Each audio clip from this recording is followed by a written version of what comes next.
네, 3부는 제가 좀 중요한 내용들만 짤막짤막하게 소개하도록 하겠습니다.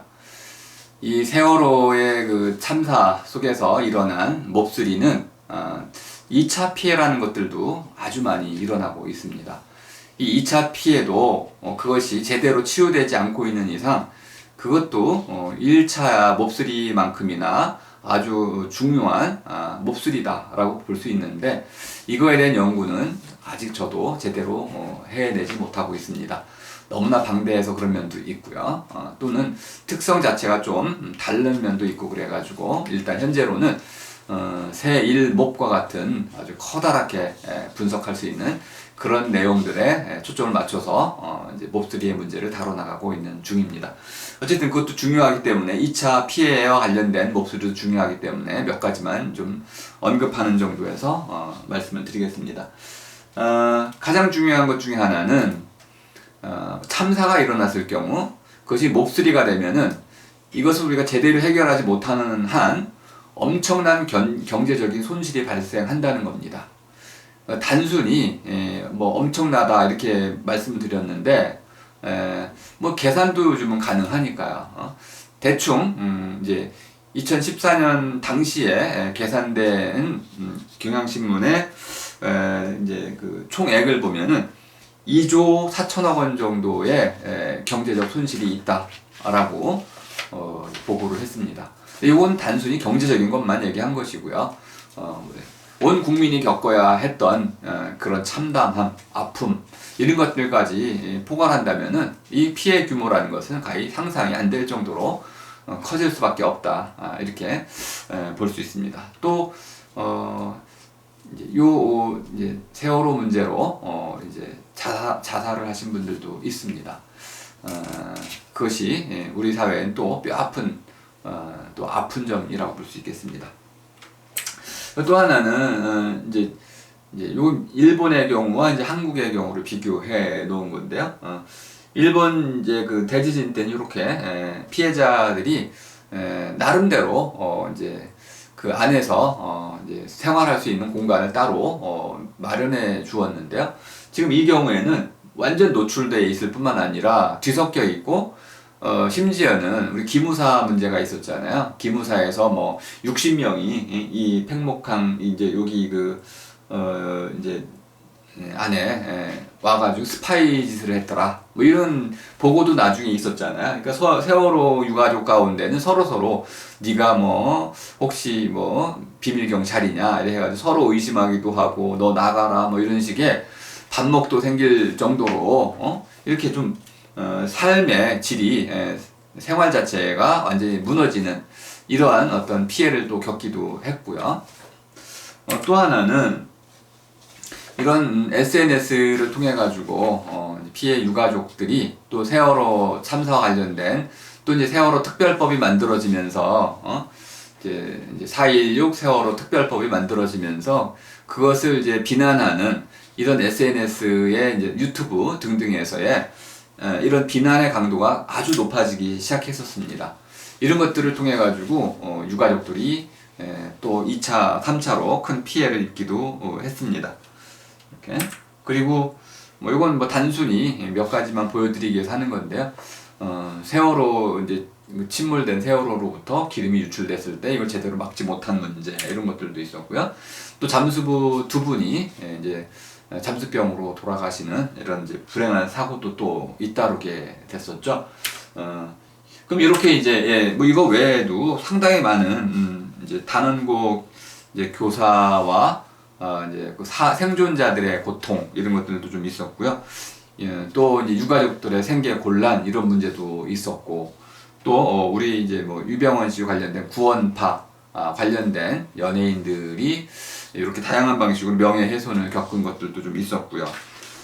그리고 선원 가족들에 대한 무차별적인 이런 이제 비난 같은 것들도 일종의 2차 피해로 볼 수 있고요. 좀 더 나가면은 세월호 유가족에 대한 이제 어떤 공감하는 쪽과 그렇지 못한 쪽 사이의 사회적인 반목 이것들도 2차 피해라고 볼 수 있겠습니다. 이거에 대해서 이제 또 우리가 얼만큼 많은 감정적 에너지를 소비했는지, 요것들도 또 2차 피해라고 볼 수 있겠고요. 사회적인 안전성과 건전성, 그다음에 이제 이런 조화 이런 것들을 모두 잃어버리게 됐던 것이죠. 뭐 한두 가지가 아니네요. 이렇게 보니까 또 교육 문제도 좀 있었었고요. 이렇게 해가지고 다양한 2차 피해가 났는데 그것들을 하나로 다 정리해낼 수가 없고요. 너무 양이 많아서. 근데 일단 제가 이렇게 한번 표현을 해봤습니다. 제 감정이죠, 이거는. 세월호에서 이제 일어난 몹쓸이를 봤을 때 어느 정도 수준이냐면 어떻게 선정이 저럴 수 있을까? 저럴 수 있을까라는 것은 저라는 건 이제 지시하는 얕잡아 보는 게 아니고 좀 질타하는 것이죠. 저럴 수 있을까? 이럴 수 있을까? 저럴 수 있을까? 정말 도저히 납득이 안 되는 그런 대목이잖아요. 선장이 어떻게 저럴 수 있을까? 또 하나는 항해사 조타수 저럴 수 있을까? 해경 저럴 수 있을까? 왜 구조를 저렇게 못할까? 뭐 이런 등등 가장 이제 안타까운 내용 중에 하나가 세월호가 146m입니다. 길이가 146m이니까 만일 퇴선 명령이라고 하죠. 자, 배를 버리고 탈출하세요라고 명령만 했으면은 20분 이내에 모두 탈출할 수가 있습니다. 그리고 이제 탈출이 좀 어렵다고 하면은 서로 도와서 나중에 우리 다 보셨잖아요. 그죠? 세월호에서 탈출하는 장면들이 또 찍히기도 했는데 그 승객들이 서로 도와가지고 함께 탈출을 해서 나왔잖아요. 그러니까 이렇게 기본적으로 해경이 됐든 헬리콥터가 됐든 누가 됐든지 그것을 나와라 탈출하라 라고 말만 했어도 그 많은 사람들이 한 뭐 20-30분 이내에 다 탈출을 할 수 있었는 시간이었는데 그 말을 안 하고 뭐라고 얘기했습니까? 움직이지 마라. 제자리에 가만히 있어라. 그리고 해경도 안정시켜라. 이렇게 얘기를 했습니다. 기본적인 구조에 대한 매뉴얼을 전혀 못 갖고 있었던 것이죠. 기본적으로 배가 침몰하거나 이럴 경우에는 누가 신고를 하면 뭘 물어야 됩니까? 배의 상태를 물어야 되는 거죠. 배가 어디에 있느냐라는 것은 정확히 우리가 위성을 통해서든 VTS를 통해 다 알 수 있으니까 배의 상태, 어떤 상태에 있느냐, 기울기가 어느 정도고 물이 들어오느냐 아니냐 이런 것들을 묻고 그리고 나서 승객들이 어떻게 하고 있느냐, 구명조끼를 입었냐 아니냐, 그리고 선장이 어떤 명령을 내리고 있느냐, 배의 상태는 어떠하며 승객들은 어떠하게 되고 있느냐, 그리고 몇 명이 타고 있느냐, 그리고 이제 구명 어떤 안전 보트가 있느냐 없느냐, 탈출로가 있느냐 없느냐 이런 걸 다 묻고 갑자기 교실이 끊길 수도 있는 거잖아요. 기본적인 걸 다 물은 뒤에 그런 다음에 이걸 자기가 다 인지를 한 뒤에 정확히 이제 구조 책임자에게 전달을 하면 되는 겁니다. 그런데 교신 내용이 다 공개가 됐잖아요. 교신 내용을 들어보면은 예를 들어서 그 승무원 이제 승객 가운데 한 분이 119에 전화를 했어요. 배가 이제 가라앉고 기울어졌어요. 가라앉는 것 같습니다라고 했더니 그런가요? 네, 알겠습니다 하고 끊어버렸어요. 전 이게 저럴 수가 있나라고 좀 갑자기 먹먹해지더라고요. 물었어야 되는 거 아니야.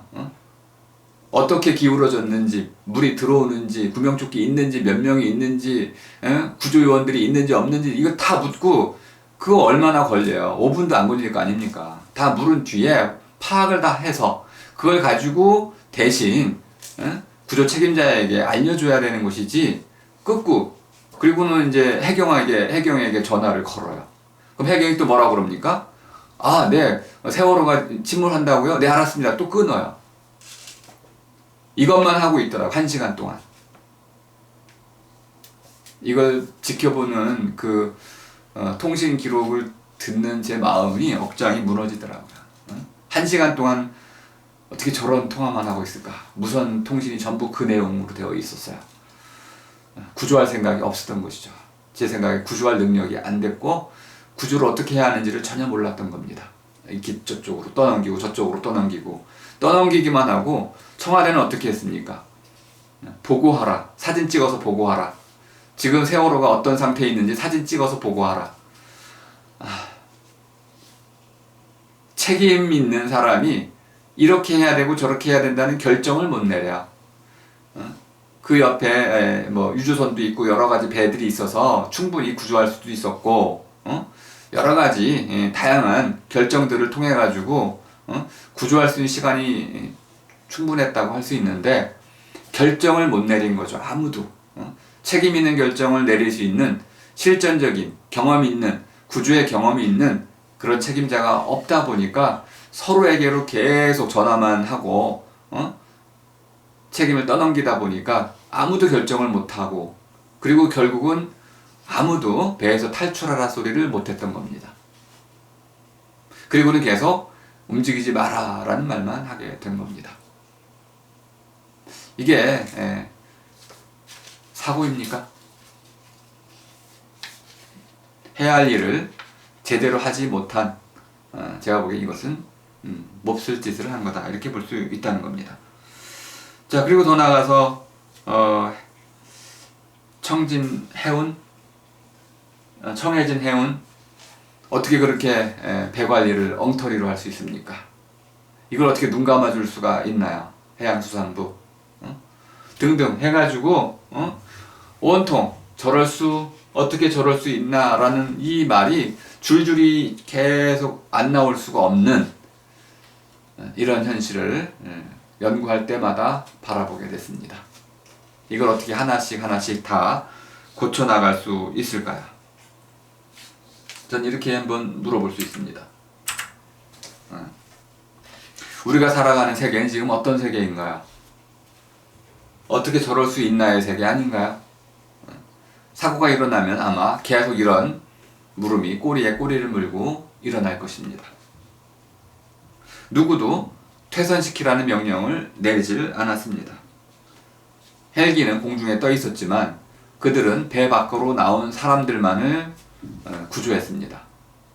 흔히 이렇게도 얘기하더라고요. 구조된 사람만 구조했다. 기본적으로 헬기에서는 방송을 할 수 있습니다. 그런 방송만 했더라도 퇴선 명령만 내렸어도 사람들은 아마 쏟아져 나왔을 겁니다. 마찬가지로 해경 또한 퇴선 명령을 내리지 않았습니다. 그리고 심지어는 퇴선 명령을 내렸다는 거짓말 인터뷰까지 했습니다. 헬기 세대가 헬리콥터로 끌어올린 사람은 36명에 불과합니다. 그리고 제가 찾은 가장 가슴 아픈 마지막 카톡 메시지는 배가 더 기울어 라는 것이었습니다. 단안고 학생이 보낸 카톡이었습니다. 배가 더 기울어. 어떤 뜻인가요? 이제 가망이 없다는 뜻입니다. 누구도 우리를 구해주러 오지 않는다라는 우리 한국 사회의 현재의 모습을 보여주는 것 같았습니다. 제가 여기 드릴 말씀은 아니지만 박근혜 대통령은 미용 손질을 하느라고 2시간을 허비했습니다. 그리고 대통령 7시간에 대해서는 아직도 잘 모르고 있습니다. 지금은 어느 정도 밝혀져 있지만은 그런 것은 이제는 말할 가치도 없는 이야기가 됐습니다. 그런 무능한 대통령, 이것이 바로 무능한 행정부, 무능한 정부, 그리고 해경은 있으나 마나한 구조, 어떤 집단이었다 이렇게도 말할 수 있겠습니다. 다만 그것은 해경만의 탓은 아닌 것입니다. 그 이전 정권, 이명박 정권이 그런 해난 구조에 대한 이런 모든 집단을 없앴기 때문에 해경에게는 구조에 대한 능력이 없었던 것입니다. 이건 누구의 탓으로 돌릴 수는 없는 부분이 분명 있고, 그런 의미에서 해경도 억울합니다. 그걸 충분히 이해하지만은 적어도 퇴선 명령을 하지 않았다는 것에 대해서는 그 누구도 변명할 수 없을 것입니다. 자, 마지막으로 박지영은 누구인가 라는 질문 하나를 제가 던지고 오늘 강의를 마치고자 합니다. 자, 4월 16일 오전 9시 30분, 8시 49분, 40분부터 이제 배가 기울어서 30분 정도 되면 이제 거의 배가 이제 가라앉게 되는 지경인데, 박지영은 이제 무슨 안내 데스크에서 이제 방송 역할을 하는 그런 직원인데, 아마 임시직 직원이었다고 제가 알고 있습니다. 비정규직 직원이었는데 계속 선장에게 물었다고 그럽니다. 어떤 방송을 해야 됩니까? 퇴선시켜야 됩니까? 물었는데 이제 선장이 이제 퇴선 명령을 하지 않고 움직이지 말라고만 하니까 계속 이제 움직이지 말라는 방송을 했던 것 같습니다. 자, 이제 박지영이 무전기로 여러 차례 기관실에 어떻게 대응해야 하는지를 물었고, 승객들이 선박을 탈출하도록 해도 되는지를 물었는데 그때 모두 답을 제대로 해주지 않았다고 이제 그럽니다. 그리고는 할 수 없어서 자기가 할 수 있는 이제 매뉴얼, 구명조끼를 입고 제자리에 있으라라는 말을 방송을 했다고 그럽니다. 하지만 이제 9시 30분에 구조 헬기가 오게 됐는데요. 자, 9시 30분 구조 헬기가 오자 그녀는 큰 소리로 모두 탈출하세요 라고 외쳤다고 이제 생존자들이 증언을 해주고 있습니다. 퇴선 명령을 내린 것이죠. 그리고 퇴선 명령을 내리자 바로 승무원 정현선, 사무장 양대홍 등등이 협력해가지고 그 승객들을 배 밖으로 탈출을 이제 구명 조끼를 이제 입히면서 탈출을 유도했다고 그럽니다. 근데 그 셋은 탈출하지 못하고 목숨을 잃게 됩니다. 박지영을 기리는 이제 이런 기념비가 세워져 있습니다. 안타까운 사연이 아닐 수가 없습니다. 이제 보건복지부가 또 이런 고인들을 기려가지고 의로운 행위를 한 의사자로 지정을 하기도 이제 했습니다. 또 이제 그 시흥시의 경우에는 시용고를 졸업했는데 그 안에 고인의 이름을 딴 이런 이제 지형공원을 조성하기도 했습니다. 어쨌든 이렇게 해가지고 우리에게는 세월호 안에서도 우리가 본보기로 삼을 수 있는 그러한 의인을 하나 갖게 된 셈입니다. 그리고 더 나아가서 이제 제가 여러분께도 이제 올려드리겠지만은 대한 변호사 협회가 이제 펼쳤던 이제 피해자들을 위한 그 변론 이제 도움, 이 역할이 얼마나 컸는지 이런 것들도 자세히 백서로 기록이 되어 있더라고요. 그렇게까지 도왔는지는 몰랐는데 백서를 통해서 변협의 활동을 자세히 알게 됐습니다. 하지만 여전히 한국 사회는 아직도 세월호의 이 세일몹이라고 하는 세월호에서 일어난 몹쓸이를 아직 몹쓸이로 이해하지 못하는 단계에 놓여 있습니다. 우리 이것을 참사로는 이해하고 있지만은 이것을 몹쓸이로 이해할 수 있는지, 이것에 대해서는 아직 우리에게는 열려있는 셈입니다.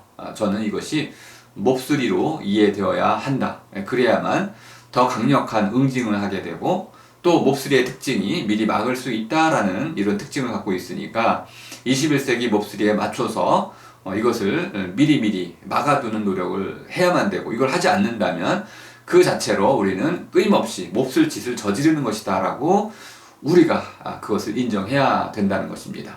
그리고 이러한 21세기 몹쓸이는 눈에 띄지 않는다는 특징을 갖기 때문에 그걸 눈에 띄게 만드는 작업들, 이런 제도적인 작업, 전문가를 길러내는 일, 이런 것들을 함께 해 주어야 한다는 것.